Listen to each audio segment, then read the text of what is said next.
Hallelujah, praise the lord. প্ৰভু যীশুৰ মধুৰ নামত আপোনালোক সকলোকে স্বাগতম জনালোঁ। আশা কৰোঁ আপোনালোক সকলোৱে ভালে আছে। বিশ্বাসীসকল, আহক আজি দিনটোৰ আৰম্ভণিতে আমি ঈশ্বৰৰ বাক্য চাওঁ। আজিৰ বাক্য আমি লৈছোঁ 2 তিমথী 2 অধ্যায়ৰ 12 পদ। ইয়াত সুন্দৰ ঈশ্বৰৰ বাক্যই আমাৰ কাৰণে কৈ আছে, ইয়াতে কৈ আছে যে আমি যদি সহন কৰোঁ তেন্তে তেওঁৰ সৈতে ৰাজত্বও কৰিম। আমি যদি তেওঁক অস্বীকাৰ কৰোঁ তেন্তে তেওঁ আমাক অস্বীকাৰ কৰিব। Hallelujah, praise the lord. ঈশ্বৰৰ এই সুন্দৰ বাক্যৰ কাৰণে ঈশ্বৰক ধন্যবাদ। বিশ্বাসীসকল, যিটো পাচনি পৌলে ইয়াতে তিমথীয় যিটো তেওঁৰ প্ৰিয় যিটো দাগ আছিলে, তেওঁলৈ সমীপত লিখিছে, পত্ৰ লিখিছে। ইয়াতে এনেকৈ কৈ আছে যে আমি যদি সহন কৰোঁ তেন্তে তেওঁৰ সৈতে ৰাজত্বও কৰিম বুলি কৈছে। কাৰ সৈতে? ঈশ্বৰৰ সৈতে, আমাৰ প্ৰভু যীশু খ্ৰীষ্টৰ সৈতে। জগতত আমাৰ বহুত তাৰণা যাতনা বহুত আহিব। আমি যীশুক লোৱা হেতুকে আমাক থু পেলোৱা যাব, আমাক ঠাট্টা কৰোৱা যাব, নিন্দা কৰোৱা যাব। কিন্তু আমাৰ ভিতৰত যে খ্ৰীষ্টহে থাকে, আমি যে নাথাকোঁ, আমি যে খ্ৰীষ্টক লোৱাৰ সময়তে আমি যে নিজক মাৰি পেলালোঁ, আমাৰ পুৰণা জীৱনটো মাৰি পেলালোঁ, কিন্তু খ্ৰীষ্টহে আমাৰ তাতে যে জীয়াই থাকে। সেইকাৰণে আমি সহন কৰিব লাগে, কিয়নো আমাৰ ঈশ্বৰটো পবিত্ৰ হয়, তেওঁ নম্ৰ হয়, তেওঁ সহনশীল হয়।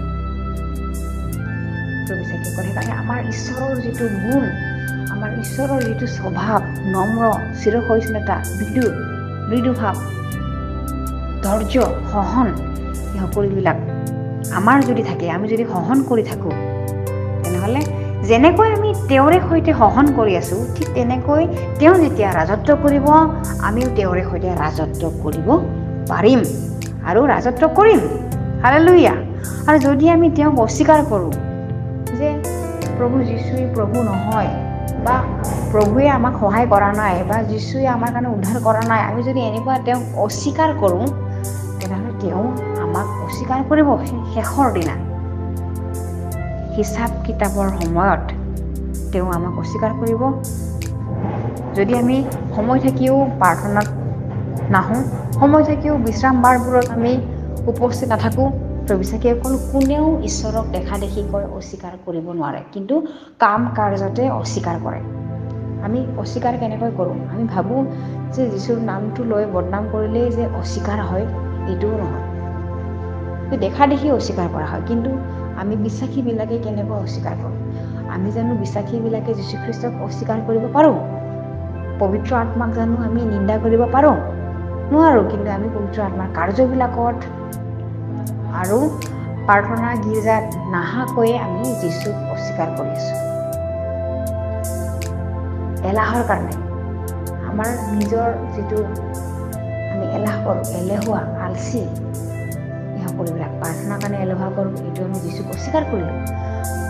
আমি উপাসনালৈ যাব দেৰি কৰিলোঁ, এইটো অস্বীকাৰ কৰিলোঁ।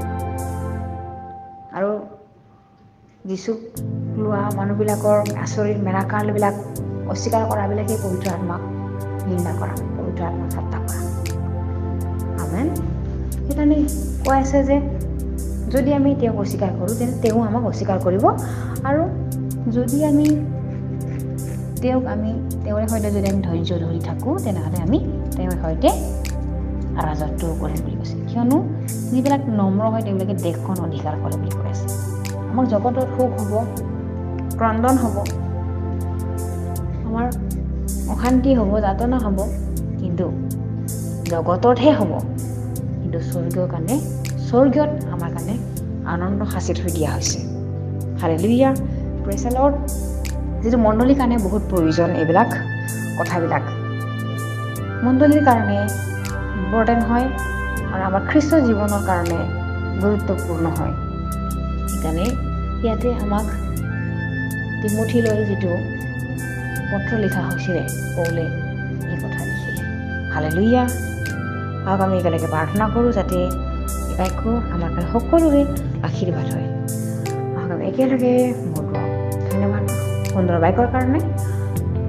তুমি সহনশীল ঈশ্বৰ হে প্ৰভু, তুমি দয়ালু, তুমি প্ৰেমময় ঈশ্বৰ। তোমাক ধন্যবাদ দিওঁ, তুমি যে আমাৰ কাৰণে মৰিলা, আমাৰ কাৰণে জি উঠিলা, আৰু তুমি প্ৰভু আমাৰ কাৰণে নিবেদন কৰিবলৈ পুনৰাই পিতৃৰ ওচৰলৈ তুমি উঠি গলা। ধন্যবাদ প্ৰভু, তুমি যে ৰজাৰো ৰজা, প্ৰভু আমি স্বীকাৰ কৰোঁ প্ৰভু, তুমি যে আমাৰ প্ৰভু হয়। প্ৰভু সহন কৰিবলৈ আমাক পবিত্ৰ আত্মাৰ সহায় লাগে। আমি যদি সহন হৈ থাকিব পাৰোঁ, মৃদু হৈ থাকিব পাৰোঁ, তোমাৰ নামত তুমি আহালৈ আমি যদি ধৈৰ্যৰে পবিত্ৰতাৰে থাকিব পাৰোঁ, তুমি এনেকৈ আশীৰ্বাদ কৰিবা। এই সকলো যাচনা নাচৰতি প্ৰভু যীশুখ্ৰীষ্টৰ নামত অৰ্পণ কৰিছোঁ। আমেন। Praise the lord.